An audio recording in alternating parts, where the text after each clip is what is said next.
Récemment, à l'école du centre de Luçon se tenait la finale intercommunale 2016 de la piste de sécurité routière. 17 élèves de CM2 de 13 écoles sont parvenus à cette finale.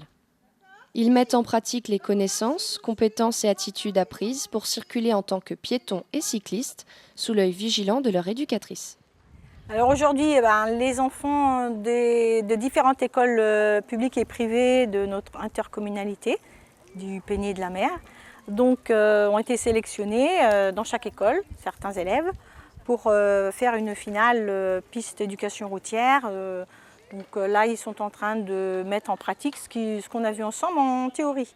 Le concours s'articule sur une épreuve pratique où les élèves évoluent sur une piste de sécurité routière avec les panneaux appris en classe et une épreuve théorique avec une petite interrogation écrite.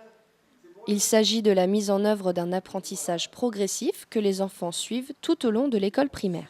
Alors ça commence à 7 ans. Donc à 7 ans, on apprend les mots de la rue et de la route. Donc la rue en ville, la route à la campagne. Ensuite en CE1, et CE2, on voit tout ce qui est piéton.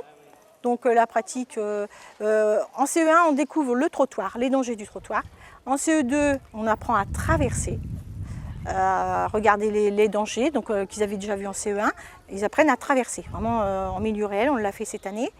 Et puis en CM1, les premières manœuvres en vélo, donc le freinage efficace, placer son regard. Et puis en CM2, donc le tourner à gauche, surtout le tourner à gauche et le freinage. Un enseignement nécessaire qui a pour but de rendre plus vigilants des jeunes qui ont tendance à faire des erreurs et de leur apprendre les bons gestes pour plus de sécurité.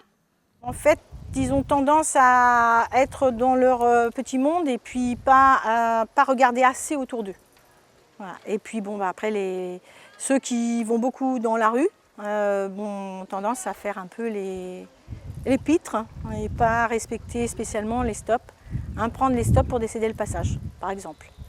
L'apprentissage est donc administré sous la forme d'un concours pour permettre de stimuler les enfants et de leur donner envie de s'impliquer en espérant atteindre la finale.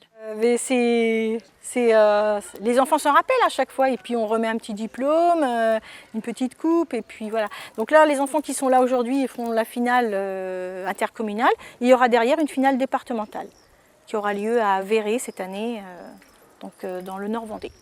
La finale départementale qui pourra ainsi récompenser les enfants pour leur assiduité tout en faisant d'eux de parfaits petits usagers.